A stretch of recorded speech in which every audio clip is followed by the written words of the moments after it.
In this video, we are doing Trip Recon, Disneyland Resort, Walt Disney World, Florida. These two gentlemen went to both resorts. Well, George went to Florida and Disneyland.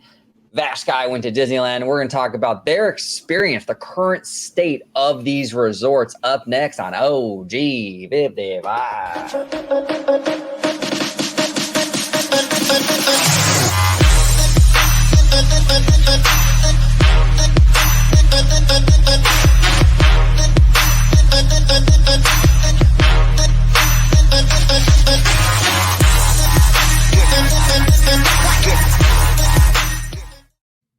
Welcome aboard to another episode of OG 55 with my two family members, brothers, collaborators, Vash Guy and Citrus George. I'm going to start with you, Mr. Citrus George.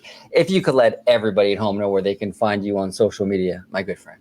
Absolutely. Even though right now I am Citrus George, I am still also known as the Disney Family Man 23, which is part of my YouTube channel. You could check that out. You could follow me on Twitter at Disney George. You could also find me on the podcast called A Walk with Walt.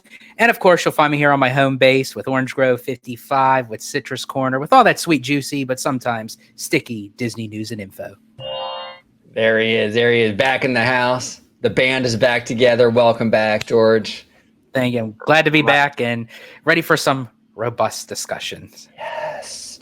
And right over here, we got Vash Guy, Dr. Drizzle, host of the Freshly Squeezed show here on the channel. Oh, Dre, you got to change your thing, by the way. He was just on the pro show, so he was representing the OG, but he is on channel there. Well, he was representing. He was representing, but he is the host of the show here on the channel Freshly Squeezed.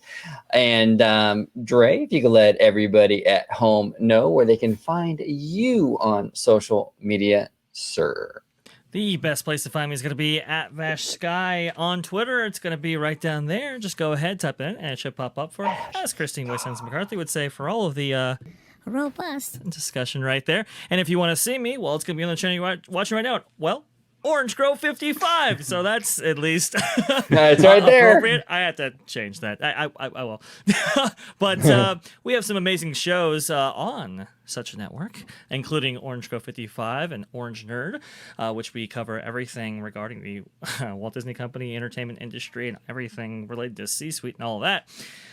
Our dear friend Citrus George, right down below with his Citrus Corner, talking about everything Walt Disney World related there.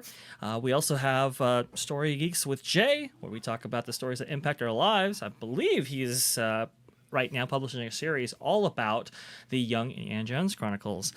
This kind of, a lot of people, may not even know that it existed, but there was a television show, I believe in the 90s, which covered the adventures of Indiana Jones when he was a youth.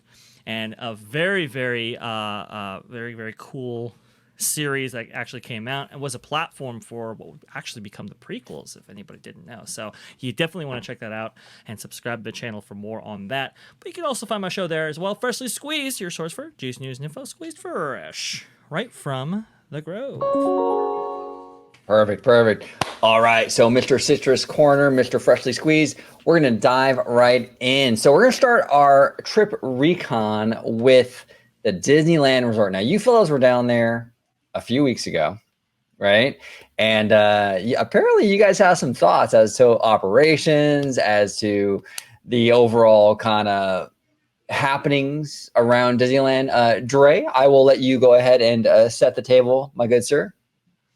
Yes, well, George, our dear friend, came to me what would you say, like a month ago? I said a month, yeah. Suggesting, hey, would you want to go and see the last, day for Splash Mountain, as part of like a 4-day trip or whatever. And I was like, that sounds awesome.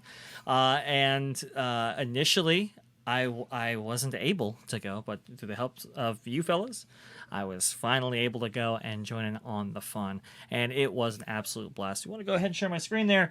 OG got some photos for the gang here to kind of give people a flavor of what we were experiencing that day. Overcast the entire time, so perfect weather. I know it was a little bit cold for some members of our party, but You were hey, comfortable. I was freezing my ass off. Hey, I'm from Arizona, okay? So as much cool as I can get, I will take, and we're gonna go. Well, I will actually quote. I will quote you because this was like the perfect saying that you said to me when we were in DCA. It was 90 degrees in the shade. yeah. It's 90 degrees in the shade over here. Probably even hotter now that as we near and near to July and August, which we are going to go back to Disneyland, and so I'm just taking in the cool now. But on the surface, everything looks pretty good. We also saw Mickey and Mickey's Toontown there. The walls had been initially when we arrived, the walls were up. But then I believe on the third day, I think the walls were down. And so they had fixed their little areas here. Apparently, there are still more areas to be addressed in this area, in this land. But thankfully, they are, let's say, fixing these things as they come up and pretty quickly. Here's the thing. I'm glad they fixed the roots because I know that was a point of contention. Our good friend Marty, Marty, friend of the channel, was brought the roots to our attention. They were pretty banged up, and it looks like they've addressed that issue with some new paint, and that hasn't been a problem. But I will say I don't like the new flooring around the tree. It's like a perfect square. It just, if you're gonna do the whole fake grass thing or the fake rubber grass thing or whatever it is, then make it look as natural as you possibly can. Yeah, the square. I mean, if you're gonna have the square, then have like fencing around it or something. It just looks really weird. That kind of reminded me when I looked at it, like how they have it like a typical. Oh,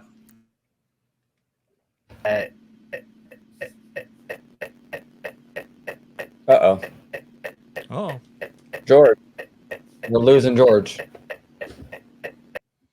We lost George. Go ahead, Ray. Yes. I do agree with you that the way they kind of patched this up isn't the best. It was very, they kind of straightened out the lines when they were making their cuts, which I suppose, I mean, it's the most efficient operation or manner in which to do that. But obviously didn't match what was already there before. And again, this just kind of goes back to if you're having to do work over twice, is that the most efficient mode of operation? So it's a little bit of an issue there, unfortunately. But look, at least they're addressing these things. I will say the fountain still not working, and not sure quite why the fountain's still not working. It's supposed to do a menagerie of different things as part of a show or whatever, and you still had nozzles that were not functioning. You still didn't have that nighttime lighting package or show that was supposed to happen at night. Really kind of unfortunate stuff when it comes to the individual claims that Imagineers were making for Toontown initially versus the final product. Yeah, it just doesn't look that great. I mean, I think you can do this concept in ways that would actually, you can make it interactive. You can give an area for kids to play, which is fantastic, but you can do it in a way that's also aesthetically pleasing. And I've been very bullish on this Toontown remodel. I think overall they've done a really, really good job at sort of refreshing this whole land. But this one area in particular was always a weak spot for me. I don't know. I don't even mind fake grass, but when you put just straight up rubber down, it just doesn't look good to me. It's too fake. So I agree, but this is the first time myself seeing Toontown again. Like the little springy things that people were rocking on were removed by that point, and a couple of other things were shifted around. So I didn't get to see it all in its glory. And I believe Casual? He was saying that you got to come there the first month, guys. It's like I forgot my own rule. So.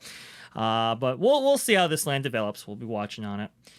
Small World right there. Oh, I wanted to bring this up too. The castle, which well, the castle itself is pretty much, as you might remember it from, a couple of years ago when they redid the castle, and obviously for the 100th anniversary. But the big change here are the finials. The finials on top of the tower tops, let's say, are back. So you see those golden gilded finials up top there.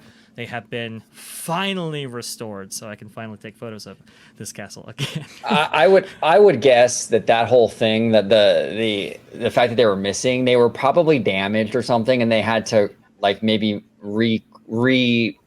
manufacture them, or they had to order the part or whatever. There had to have been some reason for that. My guess is they were damaged and they had to order the new part. Is kind of where my head is at with it. But again, that's just my speculation. I have no idea. And George, welcome back, sir. Yeah, thank you. I was having some technical difficulties there, but should be all taken care of. Yeah, you want to go back? Let's go back, Dre, to that Toontown, because I think he has some thoughts on that. We couldn't get it. Yeah. Go ahead, right George. there. What were you saying, brother? Yeah. So what I was saying was when we were talking about the ground portion, it kind of reminded me like of at like a public park, like where they have like the swing sets, the slides, the basketball courts. Like it just kind of reminded me of that, where it was kind of distasteful, to actually have that something in Toontown. I would have had something just like a one-tone layer to make it, as you said, OG, to make it look just a little bit realistic, even if you want to use fake grass. But I'm not a fan of that platform at all. I'm not even a fan of the tree. I'm sorry, of what we were expecting to get as far as, what was it, the wishing tree or what have you. More like a nightmare.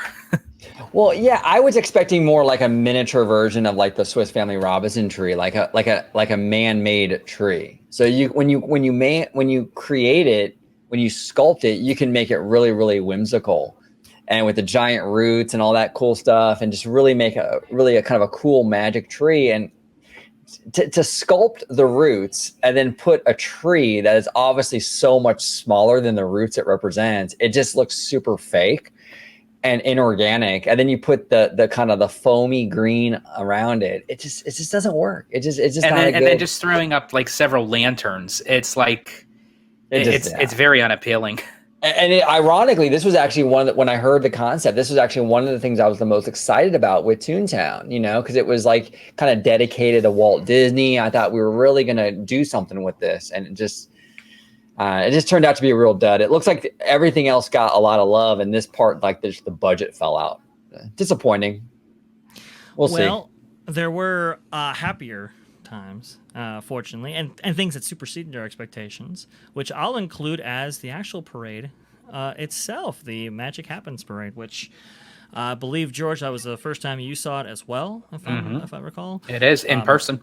If people remember, this parade ran for 2 weeks in the the very early spring of 2020, right? And then nothing. And this was the thing that was hyped up for Disneyland at the 2019 D23 Expo, so this was a big deal, and it had been gone for years and years and years, obviously following the events of 2020 and that whole thing. But it was supposed to come back in our last trip, George. I don't know if you remember. Yep. But it unfortunately did not make its debut because of rain, and now we can finally see it together. Yes. Upon our return, and I must say, this parade is actually pretty good. It's actually a banger. Some good music in there. Pretty high energy choreography, which I'm very, very surprised at the length of this. And the floats actually matched what the concept art was giving us. I mean, I could actually say it came pretty damn near close to what they wanted to represent each float to be. Yeah.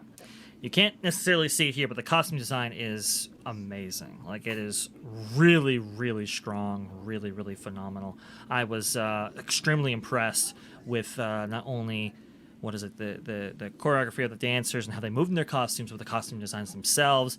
I believe Casual was talking about the was it the Coco inspired dancers right there? How they switch costumes magically. I won't spoil the surprise for you guys, but just keep an eye out for that float unit there. It's really impressive. No, I also wanted to bring something to your guys' attention because I actually have the full soundtrack downloaded on my phone, and I was listening to it on my way back home yesterday.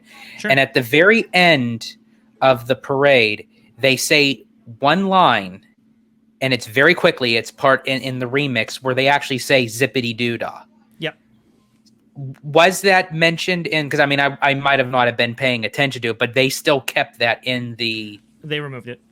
Okay, I was gonna say because I heard it in the original, like on my phone, but I didn't hear it at the park. Well, it's like weird how they removed it. It's like a weird, like the replacement is like kind of like a mumble. I don't even know how to explain it, but they don't say zippity doo dah. They're like da da da da da or something, right? It's a weird kind of replacement.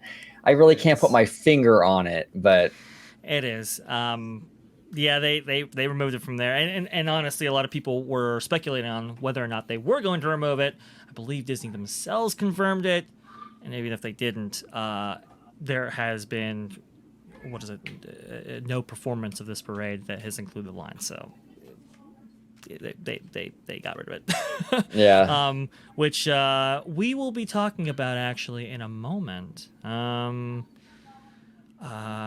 This is interesting. So this is the trolley line being Going through Avengers Campus? Going through Avengers Campus at the end of the day, retiring her and putting it back into storage. This is what's actually, if you look, past this building right here, that's what's actually behind that building. A lot of people,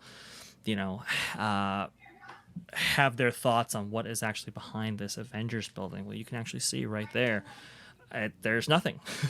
It is simply just a facade, and all in preparation for maybe a new attraction, as we've speculated on this show, and as Disney has teased themselves, and a way for the trolleys to be retired at the end of the night.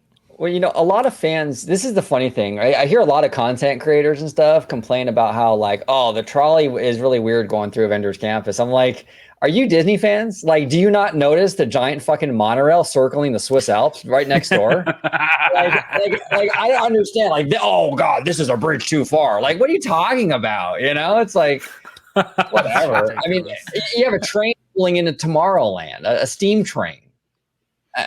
I know. It's a.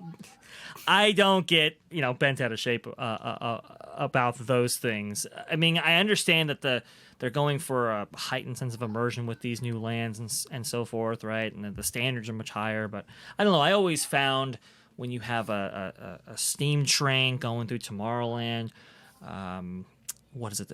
Mark Twain going through various parts of the. I believe various rivers of America, right? In all these different locations and locales. I've always seen it as enhancing the experience and not detracting from it. But I don't know. I guess times change, which is interesting because, man, this was a constant theme on our trip, George. I don't know if you noticed, but the trees everywhere on Disneyland Resort property, man, they were grown to the max as part of this kind of rain that California has been experiencing lately. Yeah, because we were out there in January, and I mean, just from those several months from then to now, I mean, you could definitely see a difference. They definitely spruced up, and I mean that in a positive way, because I mean, like, they were, especially with Grizzly Peak, like, they have like that natural organic forest feel in California. I mean, it fits so perfectly. No, yeah, the trees have really filled in, and I'm a big proponent of trees. I love trees at Disney parks. I get mad when Disney goes in there and butchers these trees sometimes. No need for that, Disney. Let them grow. Let them grow. Let them fill out. DCA has never looked better with this. This is beautiful. I love this. Let them get big.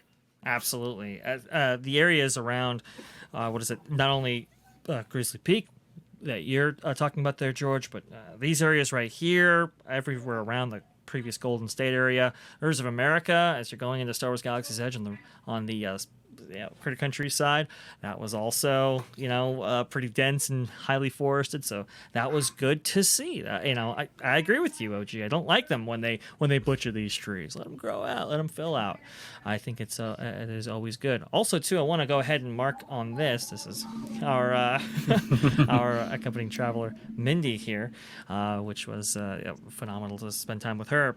But you can see that waterfall is back. So I had to take a picture of it because that waterfall hadn't been there for quite a while. So that was pretty good. Now, I got some video of this. This was for, I believe, the entertainment as part of, I believe, Black History Month or I don't know if it was for Black History Month, but it was definitely for the Black culture, because they were signifying like different time eras, like for the Supreme era, and so it was something of that nature. Yeah, well, this entertainment was sorely needed because without Phantasmic and so forth, you want to be able to spread people around. DCA has kind of taken the entertainment crown away from Disneyland, at least when it comes to these kind of bands and acts and so forth. So this was really kind of cool to have this on the backlot stage right here. I thought I'd showcase it because, hey, when Disney does stuff like this, when they, whether it's showcasing Black culture or, having a band or, kind of exhibiting both, that is pretty cool. Well, and it's cool to just see something over there. They really need to address Hollywoodland. I'm not a big fan of this backlot look that Michael Eisner was like in love with. Just bulldoze it. Let's get some real buildings in there. Let's make something real. This back part here with PhilharMagic, the stage, Monsters Inc. It's definitely the weakest part of the park at this moment. Speaking of Monsters Inc., George, do you want to fill the viewers in on our experience with Monsters Inc? Because, the problem was it was shutting down all the time, and then it was huge lines for it because I believe it's a Lightning Lane attraction. Yep. George, go ahead. So we approached the ride as saying, you know what? We didn't have any expectations of getting on this, so we thought, maybe, we'll give it a shot. Dre had the suggestion to say, let's try to go up for the Buddy Pass. And he said, it may or may not work. We'll see. We approached the cast member at the front entrance. He asked for the Buddy Pass, not even a hesitation. She gave him the card. We went right through, literally not even 10 seconds. There was nobody in the line. We got literally right onto the vehicle, literally 10 seconds. Like that's as lightning of a lane that you can get for an attraction. And we just looked at each other like, what the hell just happened? We didn't even have enough time to stop walking. And we were just, we just were led on. And I mean, it was a pretty good line there, George. About 45 minutes? Yeah, 45. So? It was 45. I mean, it was up there. And we just walked right on. So I don't know if you're opening the park, which we did at DCA, and you want to forego some of the lines as attached to some of these attractions. Either try for a single rider if it's applicable, right? And if conditions permit, because we went over to Raider Springs Racers and that single rider not quite as fast as the Buddy Pass system over there at Monsters Inc. But hey, if it works out, Monsters Inc. There was no line there, so that was pretty cool. And that's a great little dark ride. I think that's kind of an underrated gem of DCA. I really like that ride. The only issue I have with that ride is the facade, which ties into that backlot stuff I was just talking about. I mean, in any other area, I think that would be one of the better rides at DCA, but the area takes away from it. It really, really does, Sadly, I don't think it's going to survive, though, any Hollywoodland remodel. I think they're probably going to go in a completely different direction, and we're probably going to lose that ride. I think we might, and which is a shame because, like you said, OJ, it's actually a better dark ride than I remember it being. Me too. Me too. I was actually impressed the ride of what it was during that time era, because it opened in 2006, I believe. Yeah, something like that. So, it's nothing to be in awe about, but it was fairly decent. I wouldn't mind the ride staying, but I just feel like the location of that ride is completely off-putting. Yeah. Yeah. It's just not a great area. That courtyard, they've tried to spruce it up over the years to some success, but not enough. They gotta really just bulldoze it. But we probably won't have any movement on that until we get that Eastern Gateway, and then we'll start to really see some stuff happening over there. I agree.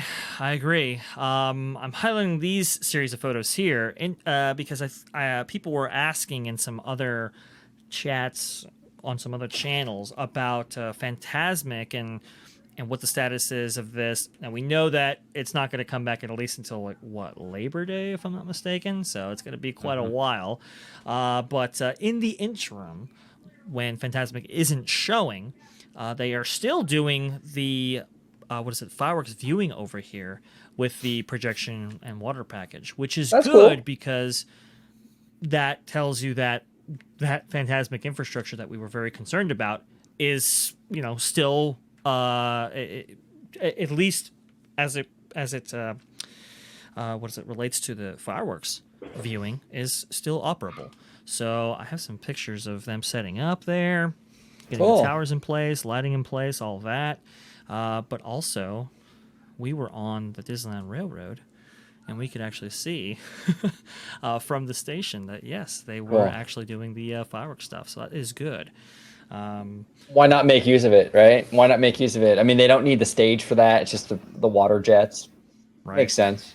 While we were there, too, we saw that there were crews maybe not working on it, but it looks like this was part of the investigatory team looking into seeing what happened. So they were conducting some work, it looks like, across across the river there in the Phantasmic spot. Now, we do have a friend of the channel. I'm not going to say this person's name because I don't want to put anyone out there. But Dre, you're familiar with who I'm referring to. I am. A friend of the channel was saying that this person has heard that they've started the process on building our dragon. So now, does that mean we're going to get the same dragon? No, we don't know. But they are building. The ball has started to roll on the replacement. So hopefully it's the same dragon or better. Hopefully it's not head on a stick. But we'll see. So for what it's worth, we are getting a dragon. We'll just have to wait and see. As we will. I'm also curious about what kind of dragon we'll get, whether it'll be of the same size, of the same movement, whether it be electronic actuators rather than hydraulic ones. Well, and actually, I know we're not at this segment of the video yet, but just very briefly, sure. I had seen Phantasmic when I was at Disney World, and there was one slight difference I noticed with that dragon is when the dragon went to go spit fire, usually they would have a sort of kind of like of a fireball stream that spits out of the mouths, like the nozzle, and then hits into the water. They do not have that anymore. They just have it almost like where it's like an oversized, the best way I could describe it, lighter, where the fire just kind of pops out of the tube and then the lake automatically gets set on fire. So it doesn't show like a cohesiveness that the fire is actually coming out of the dragon's mouth. I think they did that because they have that fear of it repeating of what happened at Disneyland and Disney World. Yes, and we're going to get, I'm pretty confident we're probably going to get the same dragon or something very similar. Where I am not so confident is that we're going to get the same fire effect. Like, we're already seeing that, like what George just talked about with Florida, how it's a different style. It's a little flame now, right? I think we're going to see something like that when our dragon returns. You're not going to get the 10-foot flame coming out of the mouth and hits the water. That's not going to happen anymore. They're going to figure something else out, and they have to. I get it. You can't have this happen again. They got to have they got to fireproof this show better than they did in the past. So yeah, they do. Hey, look, if that's the only thing we lose, I'm not going to cry over it. To be honest, as long as we get that dragon back, and I'm good. I'm good. I agree. We'll just have to see kind of what ends up happening, because I think it'll be it's a big expense for the company right now. Do they go all out?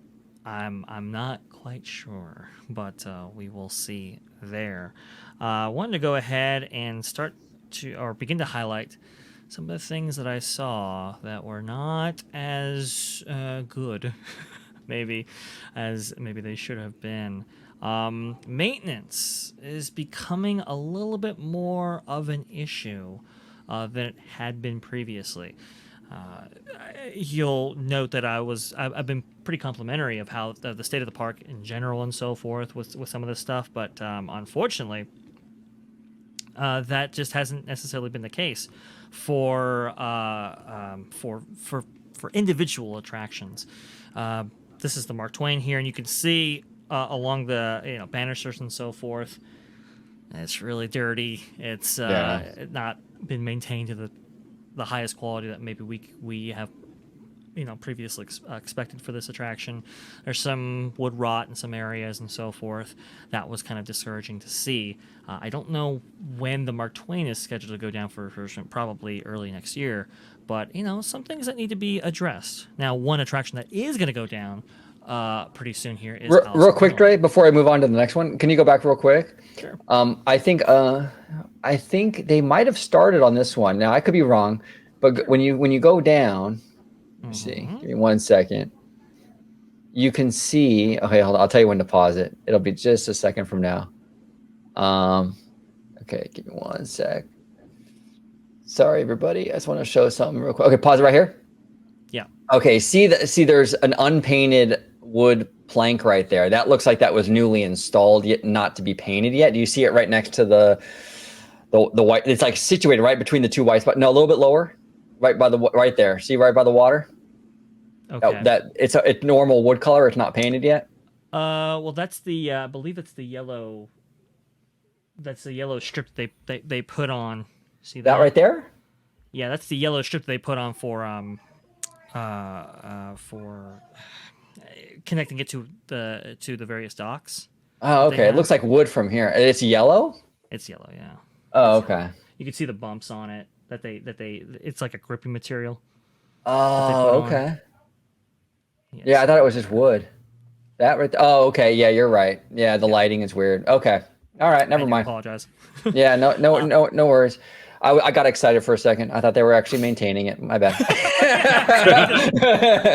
I'm sorry to burst your bubble there, but as we were in line for Alice in Wonderland, I saw some stuff that's like, ooh, this doesn't look too good. You can see these leaves right here, some dirt there, but not only that though, but like some cast member left their kind of dirty rag on the trash can there, which was that was an odd choice for that.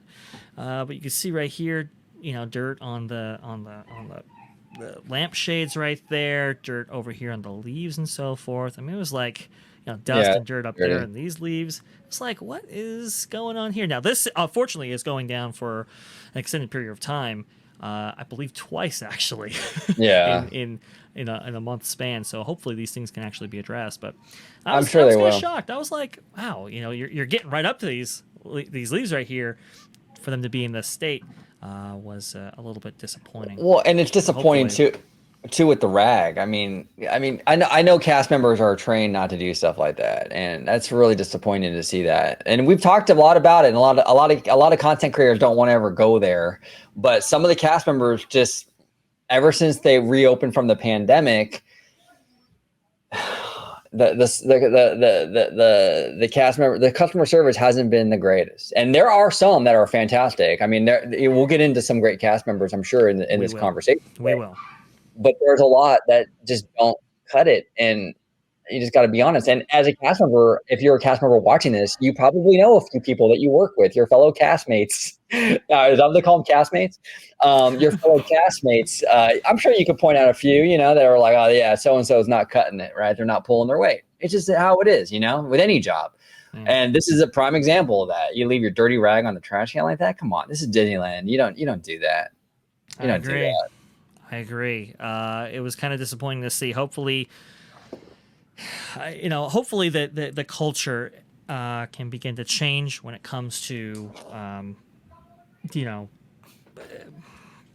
the cast member tenets, let's say, on courteousness, efficiency. even dirt maintenance when it comes to these other attractions here. Hopefully, these things can start to be improved here.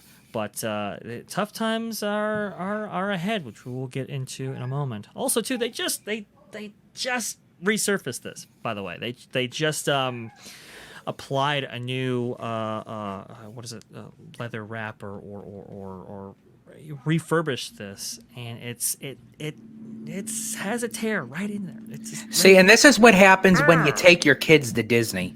That's exactly right. Well, and that's the thing. It was just replaced, so it's like it's you can't even really get mad at Disney. Like they just freaking replaced it. This is the word. yeah, but this is people just having no respect and peeling and picking at things. It makes me mad, dude. It makes me real mad. Sad. People were wondering what the current work for going on in Fantasyland was, as it relates to some of the scaffolding that people are seeing, and maybe some of the work that's going to be done on these dark rides. It's to do with the roofs. The roofs got quite a bit of wear and tear from these rains, which California doesn't really experience. So as a result, the Disneyland Resort isn't really built or equipped to kind of combat, right? And so that's kind of what's going on right there. But we were also talking about that, Dre, especially with Alice in Wonderland, that it's going down, reopening, and then closing back down. And yes, I have not. Did you hear anything more of that, of why the purpose of reopening and then retaking it back down? Because I mean, I don't know. It probably has to do with some of their capacity restrictions that they have, especially with Splashdown. It's going to be down for quite a while. They have to be very choosy about when they actually have rides down, when they can actually take them back up. So I expect a lot of those weird things to be happening. And, some of this work can't be pushed off. It needs to, like the roof work, for example, needs to be addressed now. So, we can expect more of those quirky little things as time goes on here. This is a brand new attraction. This is Spider-Man Web Slingers. You can see dust caked on, some of the higher areas of this attraction, and they're, usually I wouldn't be taking pictures of this, and I wouldn't care, but this is in a kind of a prominent location which everybody can see, so it's like a little disappointing to see that, especially with such a new attraction. This is one of the air vents from Indiana Jones Adventure, caked in dust, and this I took a picture of this only because it was like, ooh, this is pretty extraordinary, given that this attraction recently came back up from an extensive refurb. This caked on dust here has not just been there for a few weeks. It looks like it's been there for a few years and hasn't still been addressed. So, again, maintenance at the Disneyland Resort is improving in some areas, but really falling behind others. And it's really kind of interesting to see that process take place. Also, too... Yeah, that's bad. Yeah, this is at the Haunted Mansion right here. And the solution was to wrap, I think, electrical tape around this post here. That was a little sad to see. With this though, it's a bad show. There's no doubt about it. But there is also kind of a pragmatic kind of approach, and what I mean by that is like, what do you do, right? Like, let's say this disconnected from the bottom beam. So do you leave it and then have some kid kick it and make it worse? Right. So you have to sort of address it in the meantime, and it's not the greatest look, but like otherwise, if you don't do this, then like I said, you're gonna have kids doing this to it, and then you have a bigger problem. Right. Again, I'm not excusing this, but there's a reason why there's electrical tape until they can get a real permanent solution, I believe. Right. And honestly, the bigger issue that I actually have is not really with the kids; it's the parents. That they're literally standing right. They're standing right there, and the kid is like either doing exactly what you said. They're pulling on it. They're yanking on it. And it's like they're just standing there, completely oblivious to it. Yeah. It's like, come on. Come on. I agree. Can we get some maintenance workers in there on in due time to actually maintain these things to a point where we minimize the need for this? I think we can. Maybe that's what was going on. We'll see. I'll check back in when we go in like 4 weeks or something. 4 weeks. So it's insane. Yeah, and light bulbs, still an issue. Still an issue, which is really unfortunate to see. But we were there for Splash Mountain, so let's get on with it here. Before we actually arrived to the park on one of the days, we stopped in at Denny's, which was at, what is it, the corner of Orangewood and Harbor? Orangewood and Harbor. Right there. Yep. Yeah, and as you know, in all of this is a kind of a mural representing all the distinct locations of Anaheim itself, not even just the Disneyland Resort. And what do you see? Splash Mountain right there in a prominent location, which tells you how popular it was not only in Walt Disney World, as we'll get into, but also Disneyland. Very, very interesting. Had to take a picture of this. 250 minutes for Splash Mountain's last day. It was very, very high. And if you want to see more of our adventures regarding Splash Mountain and that last day on May 30th, there are two places you can go for that. Berry Place 28 actually documented almost the entire day that we had all together there, which you can see myself, George, and some of the other folks that joined us that day. Throughout that live stream. I think OG, you were in the chat for a little bit of that. I was in chat. So definitely tune into that. Also, too, our dear friend Theme Park Casual, it was also there on that day live streaming. So between the amazing Berry Place 28, which is a dear friend as well, and Theme Park Casual, you can definitely get a good flavor of this. What I wanted to highlight here, just with the short remaining time that we have, is that they were very quick to change out everything that they possibly could to reflect Splash Mountain. But there were a few areas that they forgot. So this is the guide map right here. And if you look at the Disneyland app, they've already changed it by Adventure coming 2024. But the souvenir coins were still there. I believe the Splash Mountain one is there as well. So they hadn't changed those out quite yet. Go back real quick, Dre, to the map. Sure. Now, we talked on the phone about the Critter Country thing. Are you at liberty to talk about that, by the way, before we get into that? What land the attraction will find itself in? Yeah.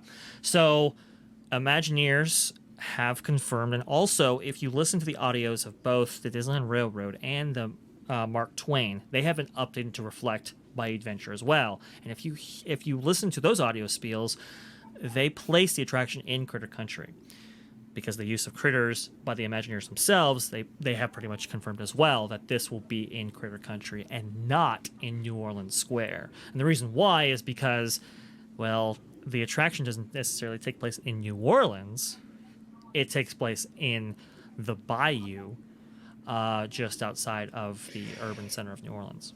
Okay, here's the thing. That's a clever workaround, actually, because then you don't have the poo problem, right? And you don't have the hungry bear problem, because now you're kind of incorporating all of this into Critter Country, so it all makes sense. Perfect, actually. That works out fine. And then you also have the New Orleans elements in there that tie into the land next door. Okay, that's fantastic. My issue, that approach is actually probably the best approach to do that, to tie in the critters, the bayou to Critter Country. That's probably the best way to do it.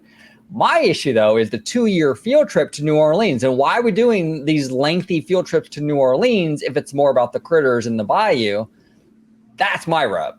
Why are we wasting all that money on those field trips? I agree. I mean, as I've said before, guys, a person. Sharita Carter wants the beads. The beads. Well, and every single time we see video from New Orleans, they're hanging out at Mardi Gras. So there's a point to be made there for sure, George. But look, Carmen Smith, right? She is a high-level executive in the halls of WDI, right? Like I said, her salary is probably close to $250,000, just to kind of put it out there. So how much would it take? How much money would it take to set up an executive like that in New Orleans for 2 years? Just that one executive.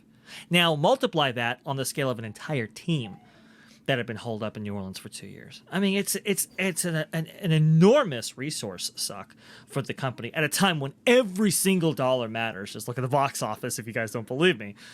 To take up that many resources for that long and still not have a plan. When they were asked, they were saying, "Oh yeah, we're still figuring out, and that's why we're still here."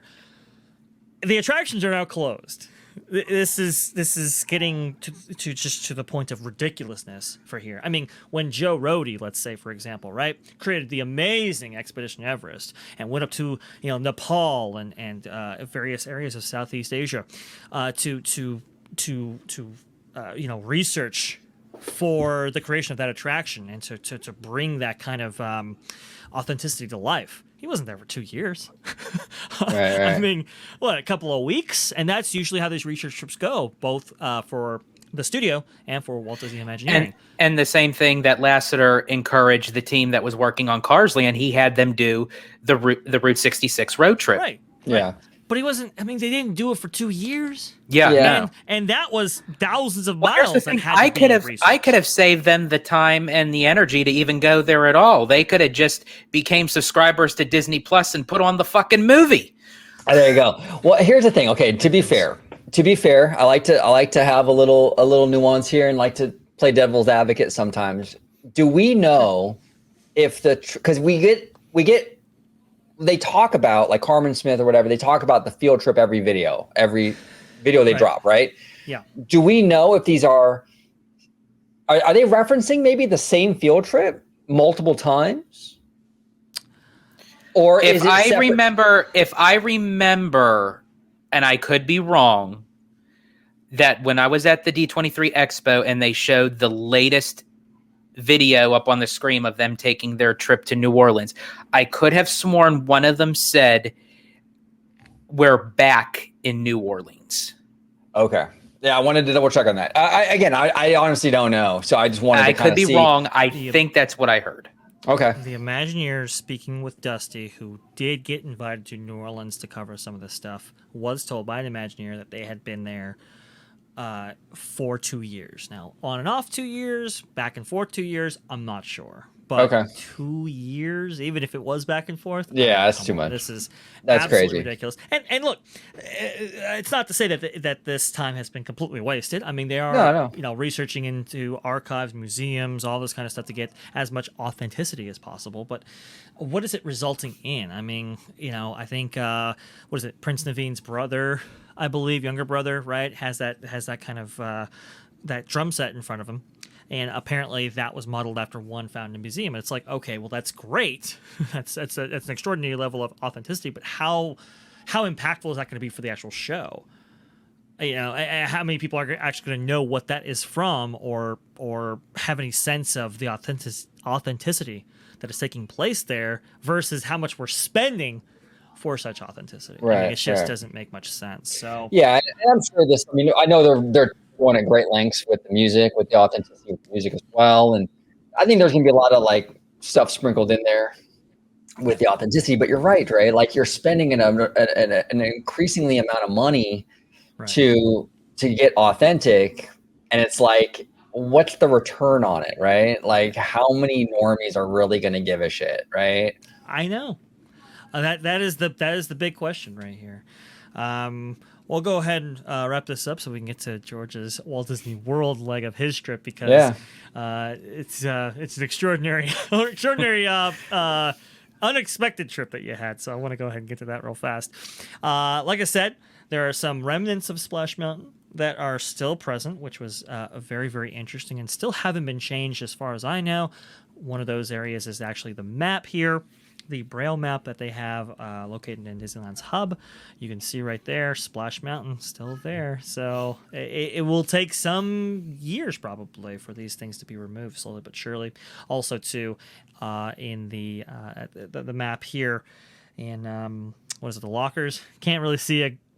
This is the worst photo that I could have possibly gotten for this, but you can see that Splash Mountain is still there. So there are going to be remnants here for quite some time. It's going to be interesting to see. Real quick, That goes.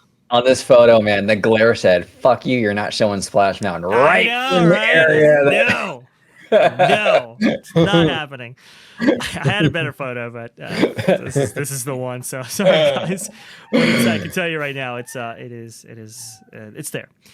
But unfortunately, we had to leave and go our separate ways. Drop George off at the airport. Which, by the way, George, you were considering on that last day maybe changing up that flight. You want to tell people about Yes, that? That was the perfect way to set this whole thing up, because right before I think it was the day before my flight, I was contemplating on changing my flight to an earlier time, and I thought, well, I'll get home a little bit early and everything, because it's a longer trip going from the West Coast to the East Coast. And Dre was saying, yeah, but you could get a little bit more sleep out of it. It's a long day. Why don't you take those few hours? And I kind of looked at, and I thought, yeah, maybe he's right. I'll just leave it as is, thinking nothing of it. And he dropped me off. We said our goodbyes, and in my mind, I was like, okay, I'm going back home. I'm leaving Disneyland, and until July comes, I'm good to go. My trip's over. This particular trip's over. So get dropped off at the airport.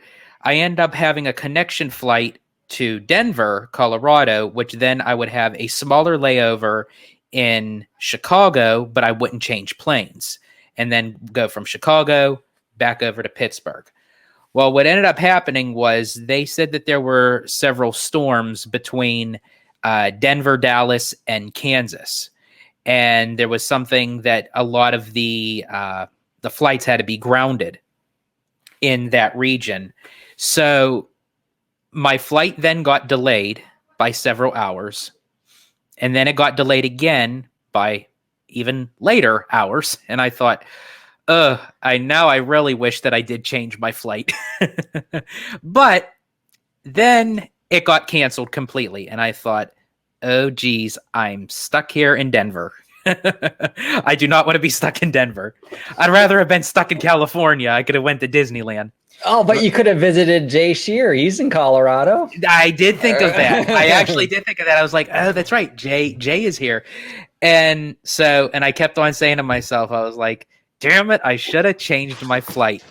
Well, they Southwest really worked, and they were trying to figure out a way how to get me home within the day. And they said the best we can do is we're going to fly you from here to Orlando, and you catch the red eye back up to Pittsburgh. And I thought, Orlando? I thought, that's a strange layover. I've never had a layover in Orlando. I've traveled to Orlando, but I've never had a layover in Orlando. It's the law of attraction, the universe, George. You were thinking about Florida, Orlando, and it happened. It's like, yeah, it just manifested. So nothing of it. I flew to Orlando, ready to catch the red eye. And there was issues with the boarding process in Denver, which then delayed me a little bit more. By the time I got to Orlando, the red eye had left me. So I was pretty much stranded in Orlando. But Southwest did take care of the issues and everything. They comped me. I got vouchers, and they did exactly what I feel like the airlines should have done, especially with a lot of the mess that they had to deal with when they had a lot of those cancellations. So they definitely fixed the issue. And I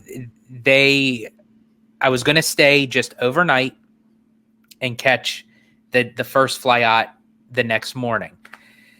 And the wheels in my head started turning, and I told them, I said, hold that flight. And I said, I'm here in Orlando. And I thought, I might as well. And I ended up calling Disney World just to see if there was any availability, which, believe it or not, there were tons of rooms available. Which we'll get into in a moment. Yes. By the cast member, there were 80% opened. Open? 80%? Opened. 80% of the rooms opened.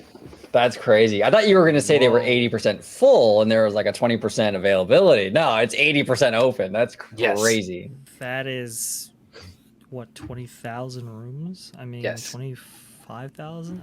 That's an inordinate. That's wild, bro. Yeah. Wow. And they said they were pretty packed during the Memorial Day weekend. Sure. But literally after May 29th, it just dropped.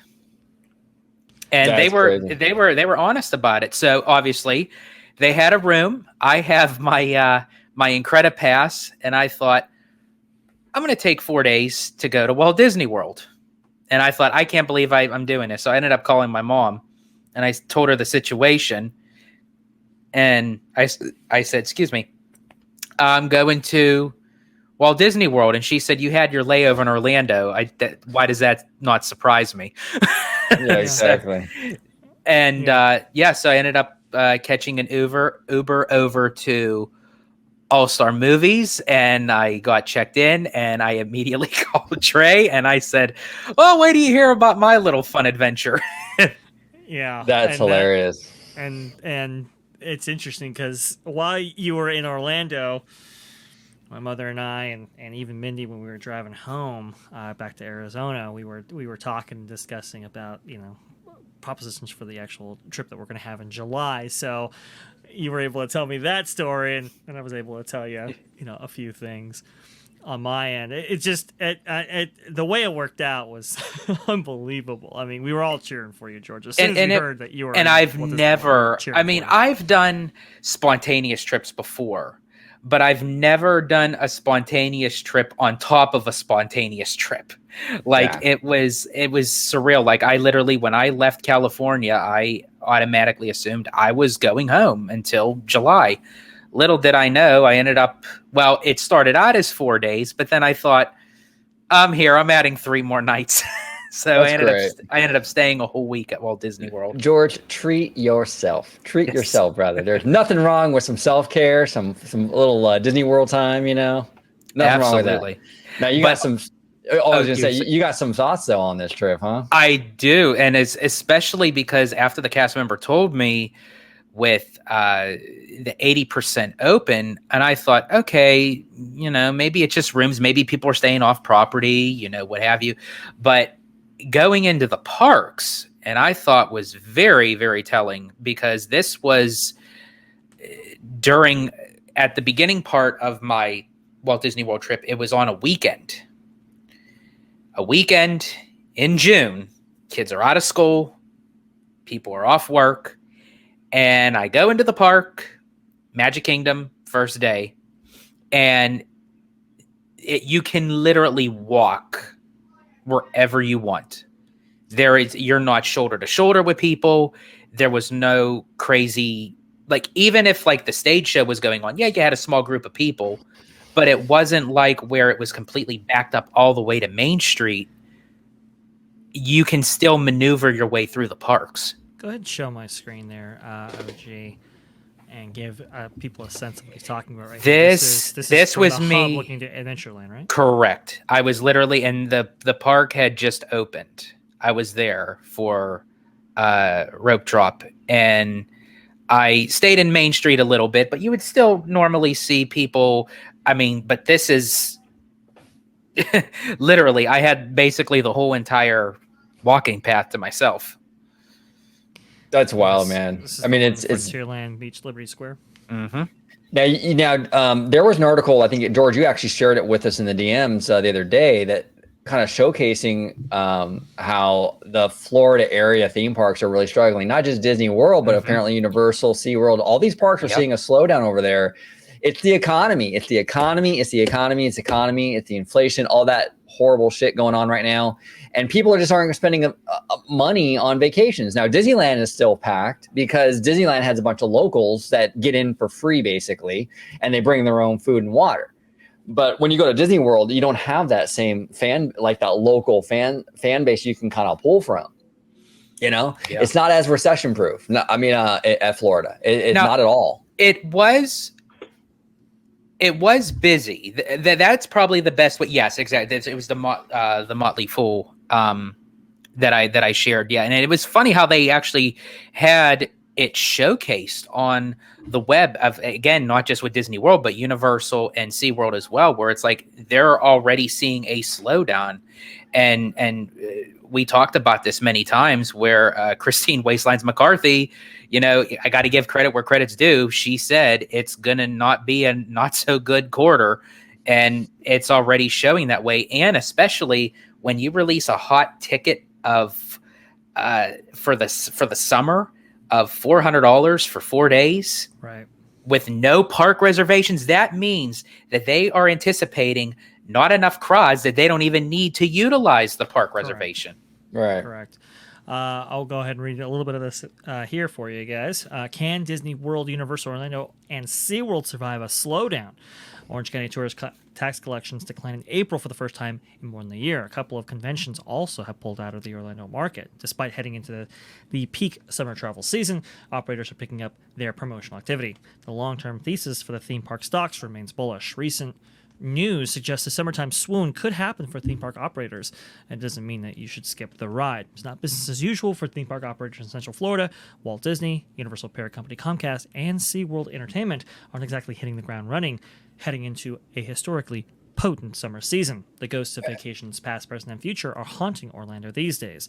Orange County's tourist tax, a 6% charge levied on guests of area hotels and other short-term lodging rentals, experienced a decline in collections for the month of April. But that caps a streak of 14 consecutive months year-over-year gains. So it had gone up for 14 consecutive months. This is the first month in which they took a decline. Well, and kudos to Motley Fool, because no one ever talks about these other parks. It's always like this obsession with the mouse, right? It's like, look, when you dive into it, Universal's having the same shit sandwich basically, and that's a problem. I've talked about it many times in many videos. We have Epic Universe opening in just a year and a half. They're opening a brand new, not just theme park, a resort, a hotel, and if this stuff is still going on in a year and a half, that's big problems over there. That's huge, man. This is the big thing for Disney. Disney World is offering Florida resident discounts on multi-day tickets this summer, which is what you were talking about, George. But along with deals to save as much as 30% on stays of on-site resort hotels. Rivals are also promoting summertime deals for locals. The Orlando Sentinel is reporting this week that a couple of tech and nursing conventions have been canceled. They have canceled their upcoming conferences at the Orange County Convention Center in response to recent polarizing political moves in Florida. It's not just thunderstorms pouring in Central Florida right now. Disney, Universal, and SeaWorld will need to keep making moves to ensure that they are able to ride out this economic rainfall. So when did Universal go woke? Yeah, exactly, right? I'm just kidding. Where are the crowds? Where are the crowds? No, that's wild. Yeah. And it was with all four parks. And as I said, and it was, as I said, it was busy, but not crowded. It was like the normal type of busy that you would maybe have seen like in the 90s, early 2000s, where that was where busy was there crowded, and then up until the fact before the pandy and the shutdown and everything, that became where it started, where people just kept on flooding in the parks, where it was like you couldn't move, you couldn't do anything. Yeah. Now that when you compare that to what it is now, it's like, whoa, what a completely downgrade from it. Well, and I think these Florida theme parks are, and Universal's actually already a step ahead of Disney World on this, actually, to their credit. But I think these Florida theme parks are actually going to have to start kind of courting more locals, because we're getting to a point now with the Florida theme park market where there's just too much to do all in one encompassing trip. I mean, you're going to have now you're going to have 3 Universal parks with their water park, Volcano Bay. You have 4 Walt Disney World theme parks, 2 water parks. You have SeaWorld. You have so much to do now that the average family just doesn't have the time, the PTO to even get off of work to do all of this stuff in one trip. They're going to have to start kind of courting the locals and having more of a locals-based economy, because look, I mean, it's number one, it's hard when you have economic downtimes like now. You don't have the locals to pull from. And Florida, they're a lot of people are moving to Florida right now. A lot of people are moving there, and why not pull from those locals a little more than you have in years past? I hope Disney kind of leans into the locals a little bit more over there and tries to at least create a little bit more of a mixed bag with the demo over there, because I think it would really help them and kind of bulletproof them for the future. They're probably going to have to. I think honestly, I really honestly don't think they have too much of a choice, especially if the numbers still continue to move on up until we all get through this. And especially if they're going to hold off on any kind of big investments, which I actually asked Dre his opinion over the phone, that, if and when they do make this move with the $17 billion investment in Walt Disney World, I asked him, did he think... Josh says he already has. We already have. So just, don't even worry about that. Star Tours, Yeah. I feel so much better. But that I asked Dre, his opinion on the fact that if they were to invest it more so out of, Star Tours and Tiana's Bayou Adventure and what have you, that would we then see a spike in attendance despite the us being in a recession? And he did bring up a very good point, which I completely forgot about, that I didn't really think of, that is, back in the time of the Great Depression, and I know this really didn't proclaim to the theme parks, but it kind of does in the sense that when people were going through that, everybody's butts went to the movie theaters. It was their way of escaping. So, I mean, that industry boomed. So I feel like that if Disney was to invest in that money into Walt Disney World, that despite what's going on, it may carry through. But I mean, right now they have to hunker down, but hopefully in time that they would put that investment into good use.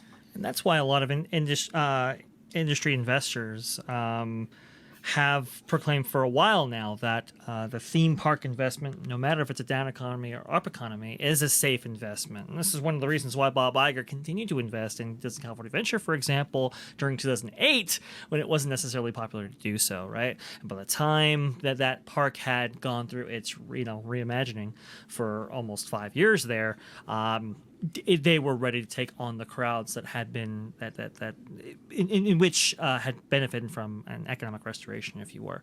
But this is what we're seeing here from, I think, Walt Disney World already. You guys talk about how they should really be courting locals. Well, they already are. OG, if you want to go ahead and share my screen for just 1 second here. Disney announces VIP days for annual pass holders. The restoration of the annual pass holder program itself and the restoration of sales for that, I think, are all efforts and ways that they have been courting the locals. And we're even seeing that from Universal Studios. For example, it's not just Disney World offering price breaks. Comcast Universal Orlando may have turned heads by raising annual passes by as much as 23% in the springtime, which is a lot, but it's also now offering Florida residents a deal to buy a 3-day multi-park ticket for the price of a 1-day admission through the end of September. SeaWorld has also offered limited time deals in recent weeks. The ticket deals are a bit extreme, but it's not unusual for operators to pump out promotions during even peak travel periods. It's a little bit weird now, though, to be setting discounts so high. We're seeing that from Disneyland, and Disneyland is actually an interesting case because that's a park that deals with more locals than it does tourists, let's say, for example. And as part of that, they just they're now offering a new 3-day or 4-day, I believe, California pass, in which people can go down there for multiple days of the summertime area. I believe not on weekends, but on weekdays, if I recall the exclusions with it. But for as low as like $83 a day. Now, Disneyland, I think, is getting the bodies, and I think they're getting the bodies now, to juxtapose your experience, George, with the experience that we had. I understand that we had Memorial Day weekend and all that kind of stuff, but there was still a reservation calendar keeping people out and moving people around and all that.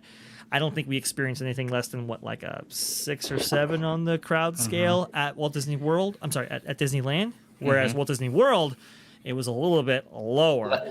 Yeah, and it was like at a 4. It was like at a 4, and it probably moved to like the highest. It probably moved to a 6 into the evening. But I also feel like another reason for that is, I'm sorry, it is what it is. There is more to do physically at Disneyland Park than there is the other parks at Walt Disney World separately. There's a lot to do as a whole, but if you just take one of those parks by themselves, there's no comparison, dude. There's no comparison. So it also makes me wonder, are the crowds really kind of, I hate to put this in this term, kind of losing their taste for Walt Disney World because there's nothing really new and exciting coming on? I mean, minus Tron, but we had this conversation too, Dre, that it took so long for Tron to open up, and it's like, and especially after Cosmic Rewind, and it just doesn't seem like it hit that capacity, that amount for people as a crowd flow than what they were anticipating. I think Tron didn't hit as hard as it could have because the act it was following was Cosmic Rewind, which is a better ride. Yeah. It's just a better ride. From everything I'm hearing, it seems like Cosmic Rewind is a better ride. So they drop Cosmic first, and they basically blew people's minds. And then they went into Tron, which from what I hear is a good ride, but it's really short. It is. And it's basically just the vehicles that are the most impressive thing about that. There's not much to look at. Down from Cosmic, so it was kind of a letdown, especially after that long wait, like you mentioned, George. Yeah, and actually I found a difference even doing the virtual queue in Tron compared to Cosmic Rewind. I waited much longer for Cosmic Rewind over Tron. My virtual queue came very quickly. I mean, literally probably I'd say from the time from park opening. I'm not going by usually like because you wake up for 7 a.m. when you do for the opening of the virtual queue. I usually time it for how long it takes from when the park actually opens, when they start the boarding groups, to the time when I'm called. And basically it was 3, 4, 5, maybe 4.5, 5 hours, which that was because of my group, which for a ride like Tron should be much longer. For Cosmic Rewind, I waited about 8 or 9 hours for the virtual queue to come through. I see. Okay, so that I mean, just there are some capacity, variances between Epcot and Magic Kingdom, but they are very comparable parks, I would say, most comparable if we're talking the whole resort. To have to have a multi-hour variance like that between attractions, that just tells you the popularity for Cosmic Rewind is still there, but maybe not so much there for Tron, which was very surprising. We heard a lot of people hope foregoing their vacations until Tron actually opened, and now that alone. That by itself is just not enough to get people to the turnstiles in massive ways that maybe they were expecting before all of this. They waited a little bit too long, like OG mentioned.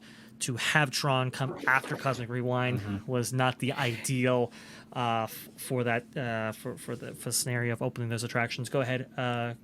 Do you have I sent it over to you. I don't know if you got it, Dre. The little video snippet of Tron.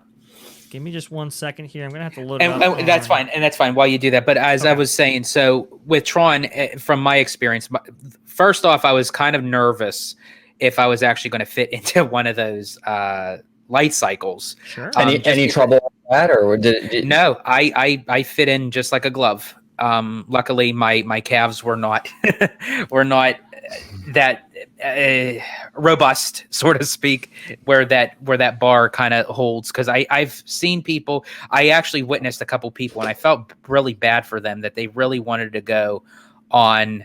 So speaking of which, these were the crowds of people that were going to Tron. I mean, it wasn't where it was like overwhelmingly crowded, where it was like backed up, where the virtual queue or the lightning lane for that matter. There was guest flow, but not where it was overwhelming. But anyway, so there was a few guests that I've noticed, and I felt bad for them that they really wanted to go on the light cycle, but their calves were not allowing it. And it's a shame just the way that they designed those bars, because us as Americans, we're not built like the Chinese, and so they didn't really take that into account. Now, the ride itself, I will say, is short. I think it would have been much better if they gave us a little bit more to go with. Being night and day, it is cool to see it lit up at night, but while you're actually riding the ride, you're only outside for like 5 seconds. There's really not too much of a difference if you were to do it daytime or at night. I still enjoy the ride. I've noticed that the more times I ride it, I have a little bit more of appreciation for it. But nothing of this ride can touch Cosmic Rewind for me. I could literally just go to Epcot just to ride Cosmic Rewind, and my day is fulfilled. Yeah, it seems like Tron really leans very heavily on the aesthetics, which is mostly at night. So it's like, right? It's not really like the ride even itself, it's just how it looks, kind of. I thought, yeah. I think it's more of like the aesthetics of the visuals. But I was actually worried about Space Mountain to be cannibalized by Tron. It's actually the opposite. There was more people over at Space Mountain where the lines were like so far backed up into Tomorrowland, and there's like with Tron, it's like dead over there. Weird. I think even with Tron open, they're going to have to do more to entice folks to actually vacation down there. It's a tourist. It's a what is it? A destination type resort, and so you need those enticements. And I think that's why starting in January 2024, they're bringing back stuff like the dining, the dining plan, right? Mm-hmm. That had been missing for a long time there. The recent initiatives to end the parking at the resorts, right, and some of these other things that are going to be barriers to entry, relieving those, I think, is all an effort to get people to come back and really book vacations and see Walt Disney World as more of an inclusive offering, an all-inclusive offering, I should say, rather than a place that kind of nickels and dimes as you go along there. And starting January 9th of 2024, just day ticket holders will have no park reservations, moving forward. It'll just be, they don't have to worry about summer deals or what have you to have no park. It's literally any type of day ticket holders that get access to those tickets. They don't have to worry about park reservations minus the annual pass holders. Now this is in contrast with what Disneyland is actually going through, because we were there, the crowds are very healthy and they've remained healthy even after the Memorial Day weekend, unlike Walt Disney World. And but there, I think the problem is a little bit more nuanced there. Instead of lacking bodies in the park, I think their per caps or their how much guests actually spend on average, I think, is down, which is could be even more damaging because, well, obviously, if you facilitate that many guests, you want them to be spending a certain amount, or else now you're in real trouble. This is why they're offering the ticket offer that they are for California residents, but also, I mean, evidence of this, I think we saw, George. Now I'm gonna have to ask you about your restaurant experiences at Walt Disney World, but at least in Disneyland, we saw that there were empty tables around us for very highly prized locations. I'm sorry, Dre. I think we have something in the background here. I think you got a hype train behind you. Oh no! I must have hit that track switch. There we go. Exactly. Continue, Mr. Dre. Continue. Oh no, you're fine. You got to do it. Lamplight Lounge, for example, right? Very hard place to get into. And while we were sitting there, we looked over 5, 6 empty tables right there in a place that only has 10 or 12 tables to be had. The whole bar completely empty. That was very surprising. I saw on Dusty's live stream from this Friday here, looking at Cafe Orleans, and even that had 5 or 6 empty tables out there on the patio. And it's just like, wow, that you typically do not see from these locations, especially at peak times. That was very surprising. Yeah, it was. And especially because when you go on the website or the app and you try to make a reservation, it's under the impression that you can't get a reservation. But then the people that do, and they notice that there's all, tables opened, it's like, okay, it's not really computing to how many reservations are actually available. It's a staffing thing, I think. I think Disney only wants to staff a certain amount, so they can't open all the tables.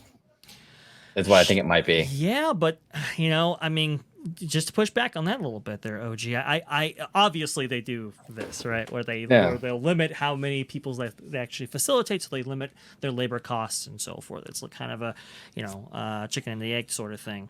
But George, we were making reservations for Walt Disney World for our July trip, and do you want to talk about how relatively easy it was and actually to do that? I literally I woke up for 7 a.m. and literally I got every single restaurant that I had planned for us to dine at. No hesitations. What was interesting was the one restaurant, was it 50s Prime Time? I think it was 50s Prime Time.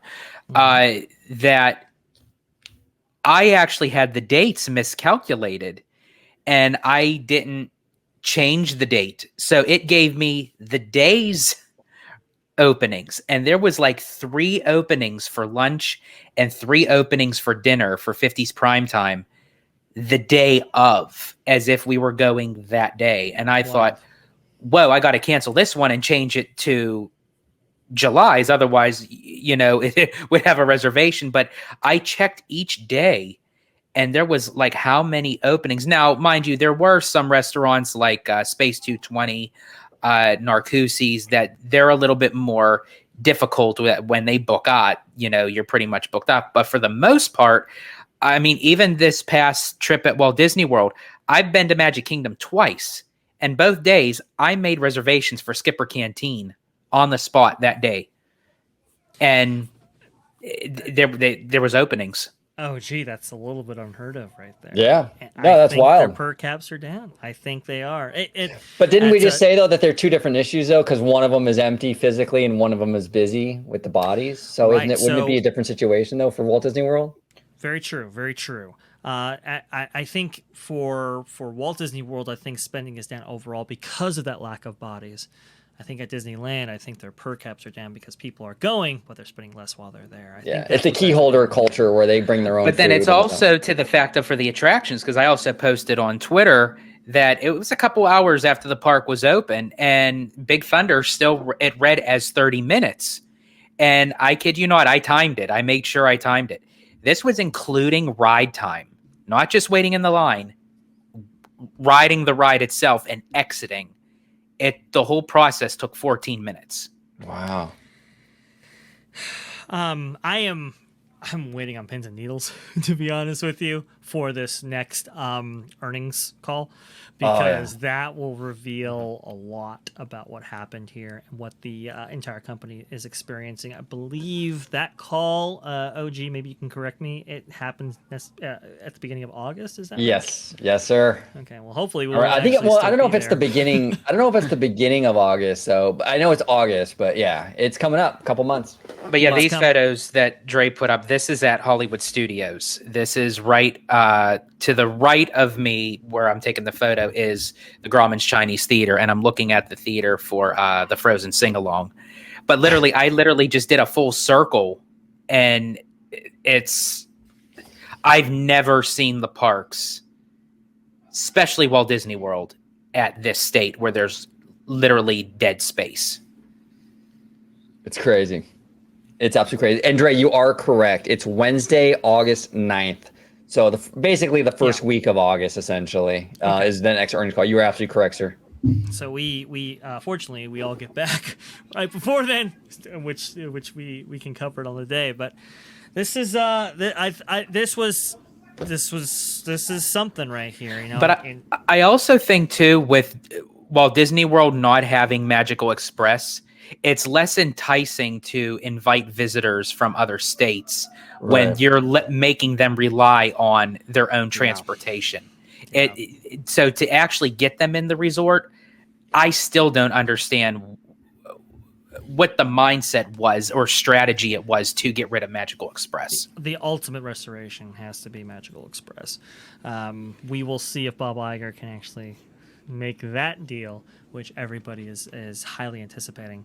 But it wasn't, everything wasn't necessarily as uncrowded as maybe some of the other photos show. You did have some crowded times, right? Yes. Do you want to inform the viewers on? Yes. So there, as I said, there were times more so later afternoon, early evening. Right. That's when I started seeing a little bit more of an uptick. During this time when I took the photo of the Magic Kingdom, I would say it was about at a 6. Do they usually have all those American flags? There's a lot of flags there. Or is that because of the 4th of July? No, they usually have them up there. Wow. Okay, that's surprising. Yeah, cool. America. Cool. Love it. Well, okay, so I think that is some of which is happening because of the post 2 p.m. kind of time when pass holders don't, they don't need to make reservations and they're good to go on those days. I think that's what's going on, George, which is good. At least you get some bodies in here. The highest spenders, no, but more bodies with the more potential to spend is better than less, exactly. I suppose. So, and honestly, it really came down to the fact that a lot of times it's like, oh man, this is really crowded. I wish, some people would not come in so I could enjoy my time. But like this was almost somewhat scary enough that I actually said, I hope more people show up. Oh. Yeah. Well, it's interesting too with the, like you're talking about, like the crowd patterns and stuff, how more people were coming in the late afternoon and the evening. That's what we see a lot here at Disneyland because we got all the pass holders. Like that's an interesting kind of flow over there in Florida. That's weird. Really weird. I think honestly they're more so adapting to what Disneyland is going through because you never really see it for Walt Disney World. It's literally crowded from rope drop to park close. Yeah. Very interesting crowd patterns. This is a story that we definitely have to watch. And as we go into these economic headwinds that have been talked about, both at C-Suite and both with us at home, it's going to be very, very interesting to see how this kind of situation develops, both for Disneyland and Walt Disney World. But I kind of had to change a little bit of how I usually do Walt Disney World because a lot of times I could stretch everything out in a day's time because it's so crowded. But being that there wasn't a whole lot of people, I had to take breaks in between each attraction just so that I can stretch out the day. And I have to actually say, I've never really park hop at Walt Disney World before because it was just a little bit time consuming, but I have to say it was very smooth. I park hopped, I think practically almost every single day, minus the first 4 days. But the next 3 days I did nothing but park hop and I just picked and chose whatever attractions I wanted to do at whatever park. And again, I don't know if it's because of the low crowd levels. I was able to get on the transportation much quicker. It just flowed very, very nicely. Fascinating. So I wanted to go ahead and dedicate this time here because George, I'm sure you have some cast members that you'd like to give compliments to, but I'd like to go ahead and compliment some cast that we ran into. At least I did at Disneyland. So Amanda off the page, man, that was an incredible experience there, to be sure. I made a purchase, George, you were there, for a portrait, right? And getting those home is really tough, so I like to ship them home, and she helped me through the process right there. Very talkative, very knowledgeable about all kinds of stuff. George, she checked all your gift cards, that you had there, and our buddy George has a lot of gift cards, so checked all of those, and she was dutiful at doing it. Excellent service there. So just to be clear, that was Amanda off the page. Just Manda, not just Amanda, Manda, which is very interesting. Off the page, I'll definitely go ahead and give a shout out to her. But I got 3 more for you. So Andrew, let's do it. Andrew at a credit coaster. Well, actually, you know what? There you go. You get some magic pixie dust there for you. Andrew at Incredicoaster. He was a what is it? He's an assigner for Rose, right? Down there in the bowels of the Incredicoaster load area, and he was doing his job and doing it with a smile. I mean, and it's like this kind of big guy, and he was moving on his feet. He was, he was getting everybody assigned and handling special requests, getting a single rider going. It's a very difficult job to do, especially with the loading times that you actually have for Incredicoaster. So he was doing it very, very phenomenally. I want to go ahead and give him a shout out there for sure. Also, Parker on the Jungle Cruise. George, come on, you gotta give this guy all of the kudos. Parker was freaking awesome. He was. I mean, aside from automatically you kind of knowing like of having that kind of skipper type of quality, but he went a little bit more over the edge than what you're typically used to seeing with the skipper, and just his personality takes you a long way, and he fit that role to a T. So what you're saying is he has a personality unlike DeSantis, who Trump says has no personality. No personality, okay. Just sanctimonious, no personality. All right, he needs one. All right, he's sinking in the polls right now. I don't know if you noticed there, OG, 40 down, no personality. No, yes. Parker was absolutely phenomenal.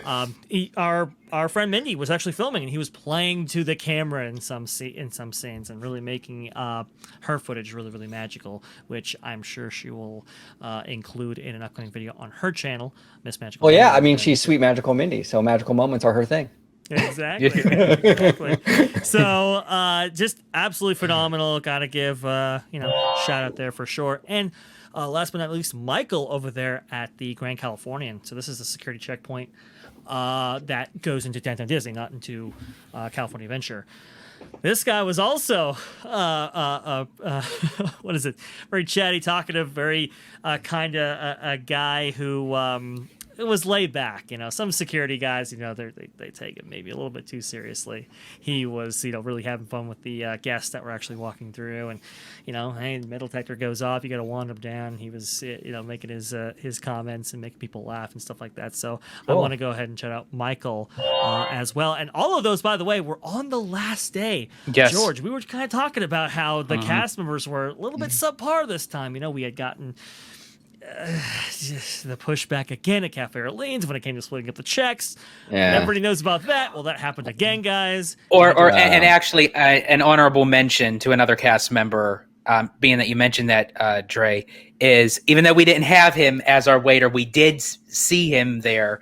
Oscar, he's the man. I love Oscar at what was it? Cafe Orleans. Cafe Orleans. Right? Anyone, if you can get a chance to have Oscar as your waiter at Cafe Orleans, we recommend him. Nothing but good things. Yeah, and all these cast members, Disney, if you're watching, all these cast members went above and beyond. And look, I'm all for this. Like if a cast member is doing their thing and they're making really special moments for guests, going out of their way, pay them properly because money talks. I'm going to drop a money talks drop, Dre. I'm going to drop that money talks drop right now. But money talks, pay these cast members, give them all the raises, all the promotions.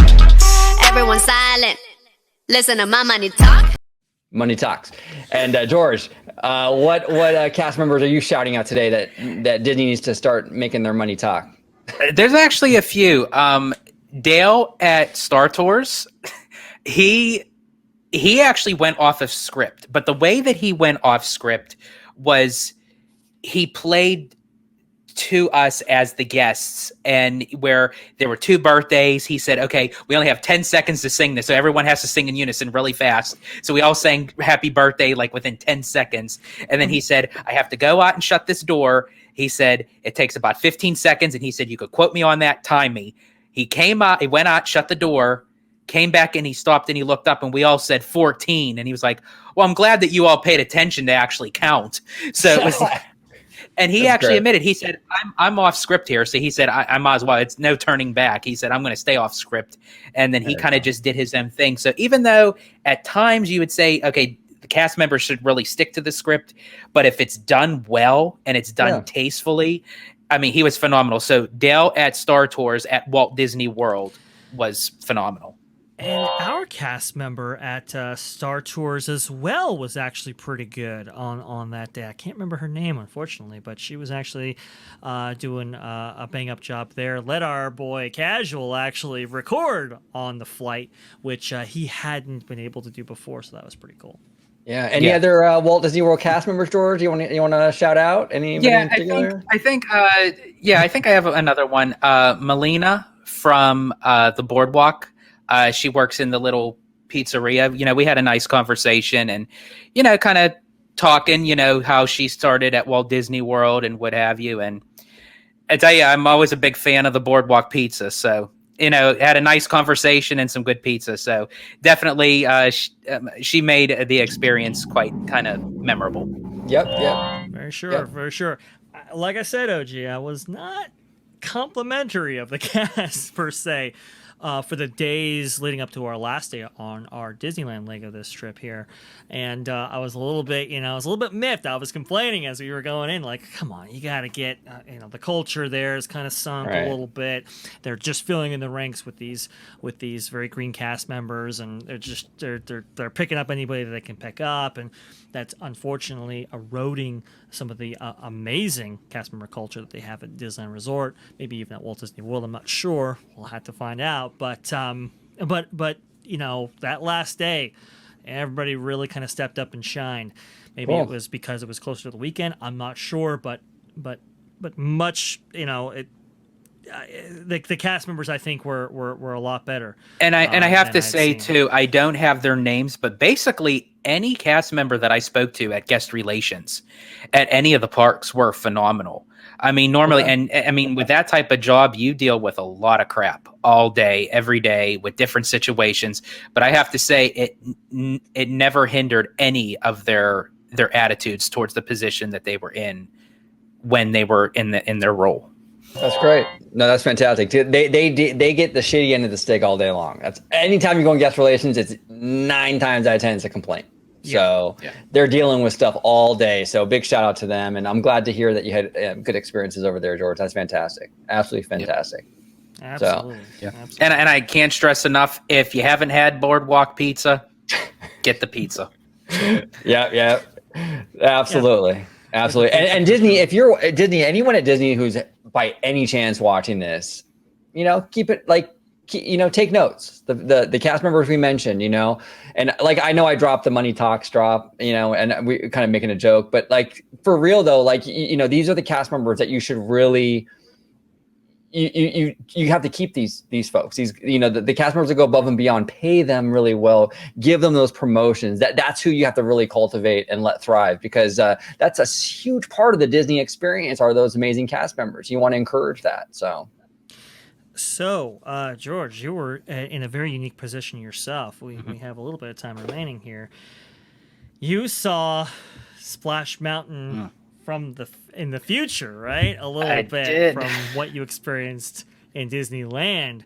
Your thoughts, your early kind of comments on the state of Splash Mountain as it exists at Walt Disney World? Right now, when I passed that, it was... I mean, they have the scaffoldings up, you can hear the construction workers hammering, power drills, everything going off. And on top of that, to not see Chickapin Hill on the top there anymore, it was just gut-wrenching, to say the least. And I had posted this on Twitter, which actually it blew up more than what I thought it was going to. I think it was just the photo alone that, it got over like 10, it's either 7 or 10,000 views. But like a lot of people are very strongly, opinionated on this, whether it's one side or the other. But it's to actually physically walk by that, to know that the way that it's coming back, it's reincarnated, so to speak, into something other than what we are used to seeing as Splash Mountain. I'm still not there yet. I don't think I ever will be. To be honest, it's a weird transition, and it's gonna look like. And I've said this many times, but it's gonna. You look at the mine train, the Seven Dwarfs mine train over there in Fantasyland. You look at this Frozen coaster they're building over there, and I think it's Hong Kong, if I'm not mistaken. If you look at those mountains or hills, I think that's the look they're going for this one. And this ride is going to be very much a Snow White Seven Dwarfs mine train kind of energy, a Frozen Ever After kind of energy. That's what we're going to get here with this reimagining of Splash Mountain. That's the vibe, the aesthetics, all of it. That's what we're getting, for better or worse. Hey, and people out there, you might love that. That might be your thing. That might be fantastic for you, whatever. I'm not saying it's gonna be bad necessarily, but I think that's the route we're going with this. Man, it's just tough. It's just tough to. It does make me wonder, and I would love to take a poll of this after the fact that this ride opens. How many people actually get in line for this thing because of the story? Or how many people get in line for this just for the sake of it being a thrill flume ride? It's go ahead, Reggie. I got to look at an article real fast. Lawyer of Dragons mentioned this on Twitter, and he had a good point. He was saying he doesn't really know what kind of impact this is going to have, because you kind of have 3 camps here, right? So you have the extremes where the people who, for the culture war, will hate it. They've already written their review that they're going to hate it because it's culture war, and it's woke. And then you have the people on the other side of the culture war who will love it because it's inclusive, it's representation. So no matter what happens, their review is already written. They're going to love it. Then you have the normies who are kind of like a wild card, because it's like with the normies, like you said, George, are they just going to go on it and have scenery that's good enough where they're not super into the story anyway? They don't really care. They're kind of just in the ride to get to the drop. And the drop's not changing. The hill around it's changing, but the drop is still going to be the same drop. Are normies going to care? I'm not so sure. I'm really not so sure about that. The jury's out on that. And I think Disney would take it to the bank to say, if just to say 9 out of the 10 normies go on it just for the thrill alone, they'll say, oh, see, we told you it was all because of our great storytelling of the continuation of The Princess and the Frog, where meanwhile, it really probably has nothing to do with that. Right. Well, I don't think normies were drawn to Splash Mountain for the story in the first place, to be honest with you. I don't think normies gave a shit. I don't think they have any idea what's going on. They listen to the music, they see the visuals, they get the drop. That's what they do. I think the music, though. I think the music hits. I think a lot had a lot to do with that. And the thing is this is the first attraction that we've seen this popular and with this much kind of nostalgia and just kind of emotional connection in terms of memories and so forth and love for this thing that we've seen get rethemed like this. Just doesn't usually happen.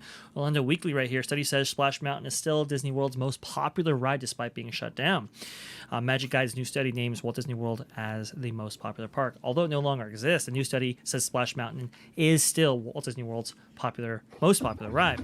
New research conducted by Disney Travel planning experts, Magic Guides reveals the most popular Disney rides at the park, with the Ghost of Splash Mountain taking first place. So this is kind of interesting how they came up with this metric, and this might actually inform why this is the most popular ride. So we'll go through it. Magic Guides compile data from every ride from all 4 of Disney's theme parks at Walt Disney World. That includes Magic Kingdom, Epcot, Disney's Animal Kingdom, and Disney Hollywood Studios to determine the winners. 3 key factors were taken into account: Instagram hashtags, TripAdvisor ratings, and average monthly search volume. So, well, a lot of people are going to probably be looking for searching for Splash Mountain because it is changing. Instagram hashtags, you have some people who are highlighting Splash Mountain right now because, you know, it was about to close and all that kind of stuff. But it says here, the fan favorite Splash Mountain received an average of 205,000 monthly searches, 323,000 Instagram hashtags, and a rating of 4.5 out of 5 on TripAdvisor. The ride is currently undergoing a complete transformation to become Tiana's by Adventure, inspired by Disney's Princess and the Frog. It goes into some of the history of it. But it says right here, among other rides analyzed, the Twilight Zone Tower of Terror received the highest number of hashtags out of any ride on Instagram with 465,000 hashtags. Space Mountain is the second most Googled Disney World ride, receiving 128,000 average monthly searches. Yet Animal Kingdom's 200-foot tall roller coaster Expedition Everest is the only ride from the top 10 to have a 5 out of 5 rating on TripAdvisor. So that's surprising. Wow. It's interesting because yes, I understand that this is a thrill ride and people are going for the splash or going to be wet, right, in Magic Kingdom, which is a very important thing, actually. I think it was, what is it? There was a YouTube channel there for fun. I don't remember, but they were talking about the importance of water attractions in theme parks and how it's very important, especially for capacity and so forth, for those to be present. Splash Mountain, you know, yes, it fits all those things, but man, people were really connected to it in a way. I mean, look, on the last day of Disneyland Splash Mountain, I can't, you know, talk about Walt Disney Worlds, but for the last day of Disneyland's, that line was forever long. You had people singing at the end there, Zipaduda. It was crazy. It was crazy over there, especially when we went our last time at night. You couldn't even see over anything. It was like so massively debacled with guests. And actually, I applaud those cast members because I couldn't tell where the line started and where it ended. It went all the way. It zigzagged multiple times all the way to Haunted Mansion. Essentially, is where it went. I mean, you know, they had, I believe, what is it? They had accrued a certain number of labor hours for the cast members there. I think like 3 or 4 hours there. They expected to be there for everybody to go through the line. So it was just a huge enthusiasm for this. If anybody wants to check that out, like I said, Barry Place 28 captured this. Theme Park Casual captured this. To change this, you're going to have people that won't accept it, you know. And I just wonder if what the Imagineers are doing are going to be able to placate those people, let's say, or appeal to those people in some way. I'm just not sure. Yeah. It's interesting. It's going to be it's crazy. And do you placate them? Like when you say some people will not accept it, I mean, is are those people not going on the ride anymore? Are they not going to Disney parks anymore? Like there has to be a big enough number of people that won't accept it that Disney for Disney to take notice or take action of, right? So like we talked about, like if people still go on it and it's still getting the 120-minute waits, I don't know if Disney is going to address the people that won't accept it. That's kind of a them problem, you know what I'm saying? That's a lot of work and a lot of money if it just gets the weights that they got before. You know, it has to move the needle in some way. I would hope that it actually amounts to higher wait times, if nothing else. But it's a lot of money to spend towards just what they had before. Go ahead. Yeah, no, you're right, and it's a wash because you could just build a Tiana gift shop and get the same thing basically. If that's what you wanted was the merch, you just build a Tiana gift shop, and you're right. And then the other thing too that you mentioned too, Dre, I think it was a couple videos ago, was those surveys, which I think you're absolutely nailed it with that. I think that will definitely play an impact. If people are getting off of it and they're really raking this thing through the coal, saying that it's really not that great, then that will probably impact it. We'll see. I mean, it's up in the air, you know. I think. Look, can the rating sites be, altered by campaigns? Yes, they can. But let's look at the Google reviews for this thing. Some people were looking at these Google reviews for like Mario Kart, for example. Let's look at the Google reviews for Splash Mountain, aka Tiana's Bayou Adventure, when it actually opens, right? Let's look at the TripAdvisor ratings for when Tiana's Bayou Adventure opens. That will also give us an insight into what people think, as much as possible anyway, in the era of campaigns. We'll see. Oh, and then also that internal polling from Disney, like right. we heard so much about the Mission Breakout internal polling from Bob Chapek. Every time he got on stage, he was like, this thing is polling fantastic. If we don't hear that same sort of enthusiasm when they get on the D23 stage and what have you, the silence will say a lot. So we'll see. We'll see. So fascinating conversation, you guys. I mean, there's a lot going on here. There was some great stuff, like we talked about with the great cast members on your Disneyland leg of the trip, and there was some not so good things with some of the maintenance stuff. The Disney World crowds are an interesting issue right now. The Disneyland ticket deals are interesting. There's a lot going. It's a weird time right now to be a Disney Parks fan. It's just a weird time. It is. So it is. And to cap off this thing right here, like we have said before on this video, we are all three of us going to not only Disneyland, but Walt Disney World in the summer. And we are planning on doing a video on going over what you guys want us to see. I think that'll be kind of a really fun thing. Maybe putting out our expectations of what we, maybe expect to see, maybe how we expect to see it. Does it live up to expectations afterwards? All that kind of stuff. We want to go ahead and put that video out. So, guys, in the comments, if there is something that you want us to do, see, try, taste, whatever, put it in the comments below. Tell us, really. And we'll add that to the list of things that we might be able to experience. Also, too, the cruise, right, George? We have a stay on the Disney Wish as part of this whole thing as well. We're also going to Universal Studios, not only just Hollywood, but Islands of Adventure and Universal Studios Florida. So include in the comments, guys, what you want us to check out. I think it'll be a lot of fun. Absolutely. We're gonna close it out. I'll start with Mr. Citrus George, host of the Citrus Corner Show here on the channel. George, if you can let everybody at home know where they can find you on social media, sir. Absolutely. You can check out my YouTube channel, Disney Family Man 23. You can interact with me on Twitter at Disney George. Also, check out the podcast I'm part of, A Walk with Walt. And, of course, you'll find me here on my home base with Orange Grove 55, with Citrus Corner, with all that sweet, juicy, but sometimes sticky Disney news and info.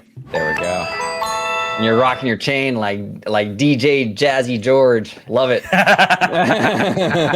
Love it. And right over here, we got Vast Guy, Dr. Dre, host of the Freshly Squeezed Show. Dre, if you could let everybody at home know where they can find you on social media, sir. The best place to find me on social media is going to be at Dash Scotch right down there. Just go ahead and type that in, and it should pop up for, as Christine Wissons McCarthy would say, for all of the Robust. discussion right there. And if you want to see me, it's going to be on the channel you're watching right now at Orange Grove 55. We have some amazing shows, including Citrus Corner, hosted by the amazing George right below me right there. The original flavors of Orange Grove 55 and Orange Nerd, hosted by the amazing person to my left right there, Orange Grove 55 himself. We talk about everything C-suite and Walt Disney Company related. Also talk about the entertainment industry at large. And trust me, there's going to be a lot of those kind of shows coming in due time, because this box office is really something right here. Also, Story Geeks with Jay, where we talk about the stories that impact our lives, and including my own show, now accurately represented right here, Freshly Squeezed, your source for juice, news, and info squeezed fresh right from the Grove. All right, comment down below. Thank you all so much for watching, and as always, have a wonderful day. Bye-bye, everybody. フォースと共にあらんこと